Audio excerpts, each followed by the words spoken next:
frightening. When did Israel lose the war in Gaza? The events preceding the beginning of the war. October 7th, the Jewish people were attacked on Simchat Torah, the holy day. And only 3 weeks later, on October 27th, did Israel enter Gaza full force. There were 2 small battles into the Gaza Strip, but they were extremely minor. Where do we learn this concept from? In the book of Judges, chapters 19 to 21, we are told about Pilegesh Begiva, a couple. There was a woman and her husband were traveling from Bethlehem to the territory of Ephraim, trying to get to the area of Shiloh. It was getting late, and the couple did not want to stop in Jerusalem. At this time of the Judges, Jerusalem was in the hands of non-Jews. Therefore, they continued past Jerusalem, heading north, and they stopped in the territory of the tribe of Benjamin. They went into a hilltop of Benjamin, and no one in that community, in that town, agreed to invite this couple as their guests, to offer them food and a place to reside, place to rest till the next morning. There was one elderly man who invited this couple in.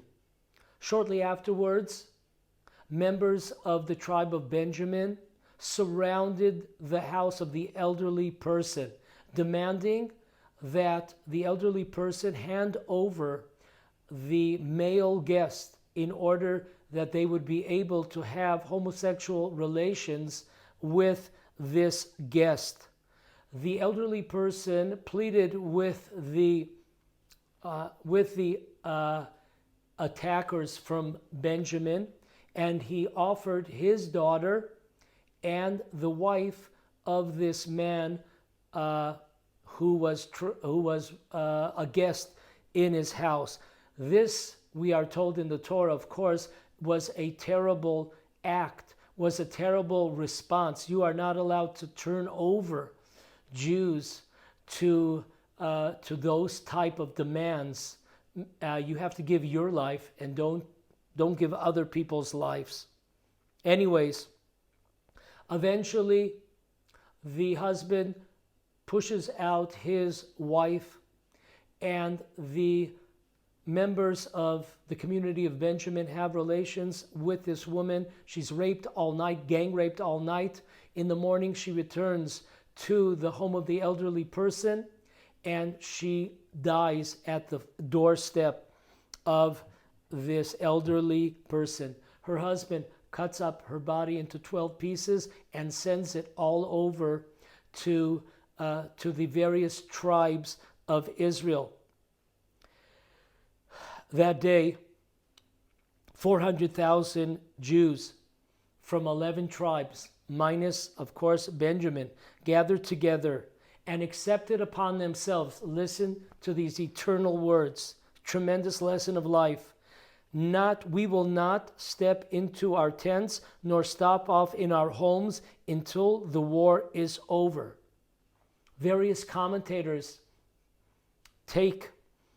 explain this ideology.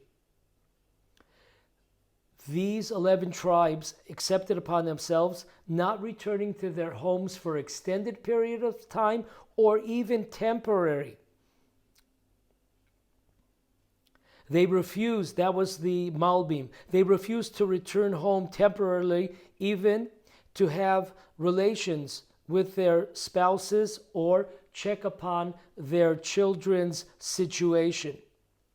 This is the Divrei Tova. The Kli Yakar goes further and says, we will not enter our homes even without being detected, undercover. Even if nobody happens to see us, we will not take a chance to be spotted, to show that we are going to return to our tents, to our homes, to our families, to our wives, until this war is over. Rabbi Meir David Valley comments, this verse is similar to the words of King David in Psalms 132:3. King David pledges that we will not return home until we have found a place for God's temple. We will not concentrate on our personal deeds, rather the divine needs. Also similar to the book of Samuel 2, chapter 11, verse 11. Uriah says to David, the ark and Israel are outside in the fields. Do you think I will go to my house to eat and sleep? The Marra, he lived 1,000 years ago in northern France in the time of Rashi, says he gives us the bottom line.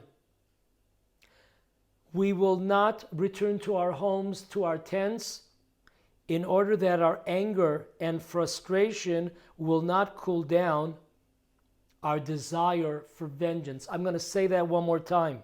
The Marikra. We will not return to our homes so that our anger and frustration will not cool down our desire for vengeance. When did Israel lose the war in Gaza? Let me tell you, it was the next day, the next couple of days. We had a tremendous window of opportunity that we lost. We had an opportunity to destroy these Nazis. 3 weeks passed until October 27, when Israel finally went in. That was 3 weeks, so that the shock of the Jewish people worldwide, the pain, the anger subsided.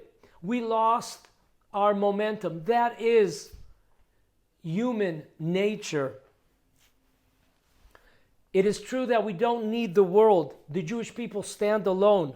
However, because of the fact that we did not immediately act in destroying these Nazis and freeing our hostages, this allowed world pressure to begin to set in to strangle Israel.